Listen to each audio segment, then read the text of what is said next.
After investing in dividend stocks for the past 14 years, I've came to a big conclusion. There is a problem with dividend investing. Ironically, it comes from the irrational focus on the dividend payment itself. Let's take BCE for example, that is literally following AT&T path to death step by step. So not too long ago, we saw the stock price going down drastically, and then the yield came up to 10%. A lot of investors were just like, hey, Mike, I don't mind about the stock price. I do mind about the 10% yield though. And in the meantime, the dividend remained stable. By stable, I mean absolutely no growth. And the company just announced that they will not increase their dividend in 2025. So now let's take a look back at what happened with AT&T that used to offer a 10% yield as well. That became a 5% yield, but not because the price skyrocketed, but rather because the company cut its dividend. So since the goal of retiring on dividend stocks is to create your own paycheck, you may wonder how you will be able to do that if you have a bunch of AT&Ts in your portfolio. That also led a lot of great YouTubers such as Plain Bagel, Adrian Paul, and Benjamin Felix to explain how their dividends are irrelevant when it's time to build a portfolio. While I don't agree with them on the relevance of dividend, they do bring some good points. So today we're going to look at why dividends are not magical, how the yield mechanic works, and we're going to circle back about the relevance of dividend at the end of this video. So let's get started with the first problem. Too many investors think that dividends are magical. Magical in a way that you buy the stock, you get the dividend paid, and over the long run, the stock price goes up. So it's kind of like you just bought your money-making machine. So imagine this. You're about to buy a rental property. The value is $1 million. It generates $50,000 in rental income per year. You visit the property and you find out that there's $100,000 in a safe that is part of the deal. So you're willing to buy the property at $1 million. You sign the papers, you move in, and then you look around, there's no more safe. There's no more $100,000. So you call me back, say, Mike, what's the problem with that rental property? I thought you had $100,000 in cash in there. That was part of the deal. And then I just tell you, well, sorry, I had to give it to my children. They needed money to buy something else. And there you go. The $100,000 is not there anymore. Would you be happy with that kind of deal? Or would you like to revisit the deal and pay a little bit less because that $100,000 in cash is no more? I know it's not that easy to see that on the stock market, but here's an example that will show you what happened. So here's the stock price graph for the big six bank in Canada. I selected those because they have a similar business model and they react pretty much the same way to market events. As you can see, only two of them on September 27th, they see their stock price drop while all the others were stable or going up. So what do you think happened with National Bank and CIBC on that day? Well, it was the ex-dividend date. So the day, if you do not have the stock in your portfolio, you're not entitled to the next dividend. So it clearly shows you that when a dividend is paid, there is a drop in the stock price value. So the dividend is not magical. It's just simply a transfer of money from the corporate bank account to your bank account. So of course, if you buy great companies, they will continue to generate revenues, they will continue to make profit, and eventually the stock price will go up, so you would not feel that much. So you're going to tell me, but Mike, how about I just focus on high yielding stocks then, because they will pay me a higher amount per share, and therefore I will be able to retire with a smaller portfolio. Sounds fair. So let's go back to BCE example at the beginning of this video.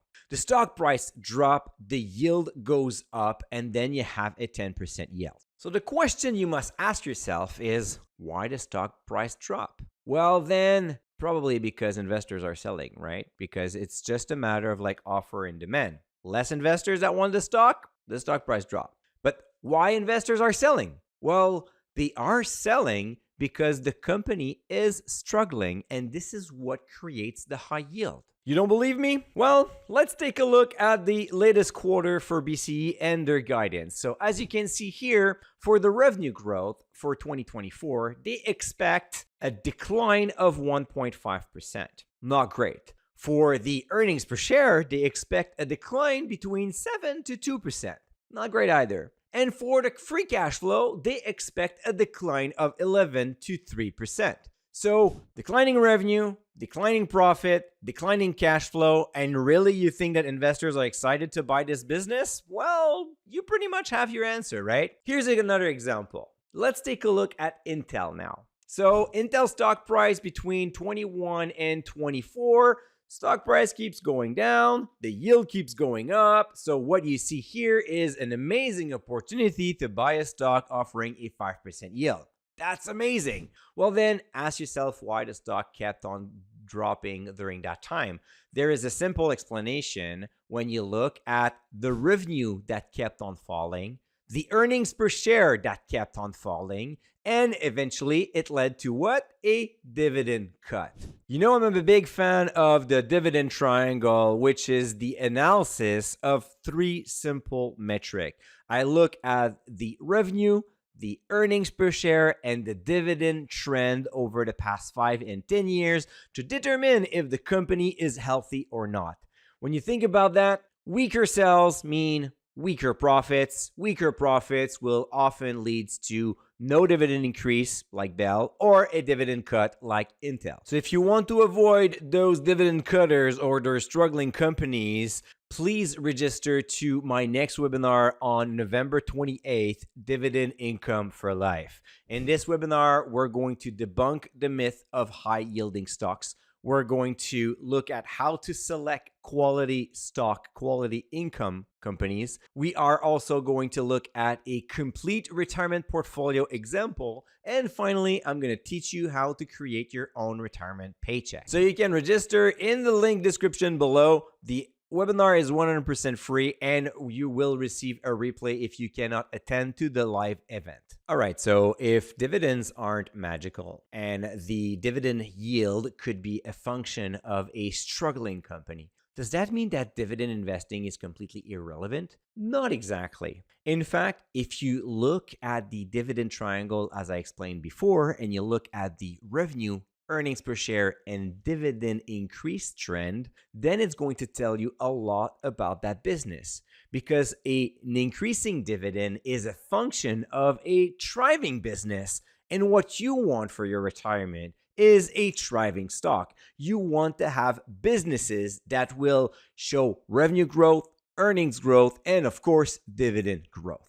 Here's an example. If you look at automatic data processing, ticker ADP, you will see that over the past 10 years, there is a constant increase in revenue. If the company is able to manage their margin, well, you will also see a constant increase in the earnings per share. So a business making more sales and making more profit, what does it do? Well, of course, it increases its dividend every single year. Now, if you want to make a comparison over the past 10 years in terms of the total return, you will see that ADP skyrocketed and even beat the S&P 500. Not too bad for a company that is doing payroll services, right? But when you think about it, it only makes sense. A thriving business increasing its dividend will tend to outperform the market and will tend to be able to go through recessions and market crisis without too much hurdle. So I get that it's not that easy to find such a company. In fact, it's pretty hard to find those businesses that have a strong business model, increasing their revenue, increasing their earnings, and increasing their dividend. And once you found those companies, it's not easy to put them together, build a portfolio, and create your own retirement paycheck. That's why I created this webinar, Dividend Income for Life, that will teach you how to build your retirement portfolio and be the master of your own paycheck. You can register in the link description below. Let me know in the comments if you intend to focus on high yield for retirement or if you focus on high quality stocks. I'll see you in the comment. Don't forget to give me a thumbs up, like this channel, and until the next video next Thursday, don't forget to stay invested.